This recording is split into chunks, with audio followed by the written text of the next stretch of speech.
अब हम दिखाएंगे आपको प्रदेश की हर छोटी बड़ी खबरें रफ्तार के साथ हमारे न्यूज़ एक्सप्रेस उत्तराखंड सुपरफास्ट में।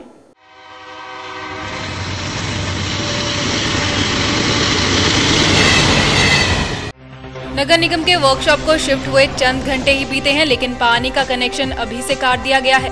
ऐसे में से न सिर्फ गाड़ियों की सर्विसिंग प्रभावित हो रही है, बल्कि कर्मचारियों को पेयजल की किल्लत का भी सामना करना पड़ रहा है। विभाग के लाख दावों के बावजूद गर्मी में आम लोगों को पानी के संकट से जूझना पड़ता है। ऐसे में हमेशा की तरह इस बार भी पानी के सौदागरों की नजर पानी के कारोबार पर लग गई है। पानी के टैंकरों के रेट क्या होंगे और किस तरह इसको ऊपर नीचे किया जाएगा, ये सारा जमने लगा है। लेकिन हैरत की बात यह है कि जल संस्थान के पास इस बार भी इस गोरख धंधे को तोड़ने की रणनीति नहीं है। नगर निगम भवनों पर लगे मोबाइल टावरों से भी टैक्स वसूलने जा रहा है। इसके लिए मेयर विनोद चमोली ने बायलॉज बनाने के निर्देश दिए हैं। इसके साथ ही निगम मलिन बस्तियों में लगे टावर कंपनियों को नोटिस भेजने की भी तैयारी कर रहा है। राज्य सरकार के ऊर्जा विभाग द्वारा जल विद्युत निगम को नदियों का पर्यावरणीय प्रभाव आंकलन करने की जिम्मेदारी सौंपी गई है। कोर्ट के आदेश के क्रम में नदियों का पर्यावरणीय आंकलन न हो पाने की वजह से जल विद्युत परियोजनाओं को मंजूरी देना मुश्किल हो गया है। IIT खड़गपुर से आए पुल विशेषज्ञ की टीम द्वारा क्षतिग्रस्त हुए चौरास पुल का निरीक्षण किया गया। निरीक्षण के दौरान लोक निर्माण विभाग के अधिकारियों के साथ दोबारा पुल निर्माण की संभावना को लेकर भी चर्चा की गई।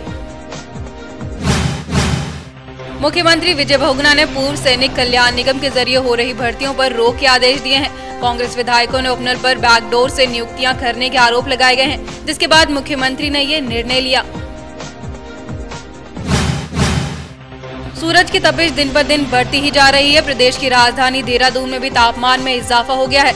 दून के तापमान में 1.3 डिग्री का इजाफा हो गया है। अलबत्ता न्यूनतम तापमान आधा डिग्री नीचे चला गया है। राज्य में नई सरकार का गठन होने के बाद जनता की उम्मीदें उफान पर हैं। छत का सपना भी कुछ ऐसा ही है। छत का संकट दूर करने के लिए भाजपा के कार्यकाल में आवास विकास परिषद अस्तित्व में आई, लेकिन 5 साल में परिषद अपने लिए ही घर तय नहीं कर पाई। ऐसे में प्रदेश में बनी कांग्रेस की नई सरकार से लोगों को खासी उम्मीद है। इसे निजी स्कूलों का शासन पर खौफ कहें या शासन की केंद्रीय योजनाओं के प्रति बेरुखी, राज्य में गरीब बच्चों के निजी स्कूलों में पढ़ने के सपने पर शासन की कार्यशैली कुंडली मार कर बैठी है। बीते सत्र में जैसे तैसे कुछ सीटों पर गरीब बच्चों का प्रवेश कराया गया था, लेकिन इनका भुगतान सरकार अब तक नहीं कर पाई है।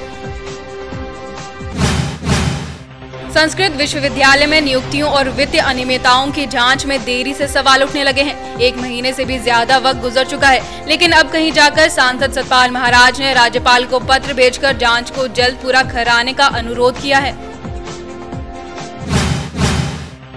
परेड ग्राउंड स्थित नगर निगम की संपत्ति पर भाजपा कार्यालय को विस्तार देने के मामले में निगम अधिकारियों के तेवर ढीले पड़ गए हैं। AMMA का कहना है कि जांच रिपोर्ट MNA को भेज दी है, जबकि MNA इससे इनकार कर रहे हैं। शहर में सड़कों के किनारे लगी खाने की ठेलियां मानकों के विपरीत चल रही हैं। खाद्य सुरक्षा प्राधिकरण गठन के बाद नगर निगम सभी के लाइसेंस निरस्त कर चुका है और खाद्य सुरक्षा प्राधिकरण में लाइसेंस के लिए अभी तक किसी ने आवेदन भी नहीं किया है।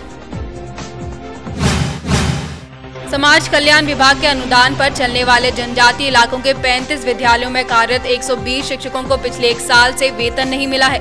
अनुदान की फाइल शासन में फंसी होने के कारण शिक्षकों का परिवार भुखमरी की कगार पर पहुंच गया है। सिडकुल की फैक्ट्रियां टैक्स की चोरी से बाज नहीं आ रही हैं। 20 सितंबर को वाणिज्य कर विभाग की AIB टीम ने जिस फॉर्म में 25 करोड़ रुपए की बिक्री चोरी पकड़ी थी, उसने टैक्स चुकाने के बाद फिर वही रवैया अपना लिया। SIB की टीम ने इस फॉर्म पर दोबारा छापा मारकर 1 करोड़ रुपए की बिक्री की चोरी पकड़कर सारे कागजात सील कर दिए हैं। उत्तराखंड ट्रेड यूनियन समन्वय समिति और उत्तराखंड महिला मंच द्वारा ONGC महिला पॉलिटेक्निकल में कार्यरत महिलाओं को हटाए जाने को लेकर संस्थान में धरना प्रदर्शन लगातार जारी। सराफा व्यापारियों की मुश्किलें कम होती दिखाई नहीं दे रही हैं। इंपोर्ट और एक्साइज ड्यूटी बढ़ोतरी की दोहरी मार पर राजधानी के ज्वेलर्स का क्रमिक अनशन जारी। ज्वेलर्स की हड़ताल से राज्य भर में अभी तक तकरीबन 900 करोड़ का नुकसान हो चुका है। विकास योजनाओं का पैसा खर्च करने में कुछ विभागों की चाल मार्च फाइनल में भी सुस्त पड़ी है। इन विभागों को प्रत्येक माह होने वाली समीक्षा बैठकों में अवशेष धनराशि को खर्च करने के कड़े निर्देश समय समय पर दिए जाते रहे हैं। अब इन विभागों को मुख्य विकास अधिकारी द्वारा कारण बताओ नोटिस भेज दिया गया है। विश्वास मत हासिल करने के बाद प्रदेश की बहुगुना सरकार पर छाया संकट दूर हो गया है। विधानसभा सत्र के दौरान बहुगुना सरकार ने कांग्रेस व सहयोगी दलों के 39 विधायकों के समर्थन से विश्वास मत हासिल कर लिया। बहुमत साबित करने के लिए गुप्त मतदान की मांग ठुकराए जाने से विपक्षी दल भाजपा ने विरोध में सदन से वॉकआउट कर दिया।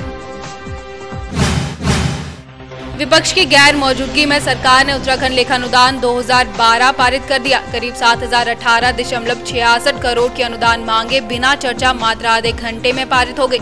इसके साथ ही 1 अप्रैल से शुरू होने वाले वित्तीय वर्ष 2012-13 के लिए सरकार को कामकाज संचालित करने के लिए धनराशि खर्च करने का अधिकार भी मिल गया है।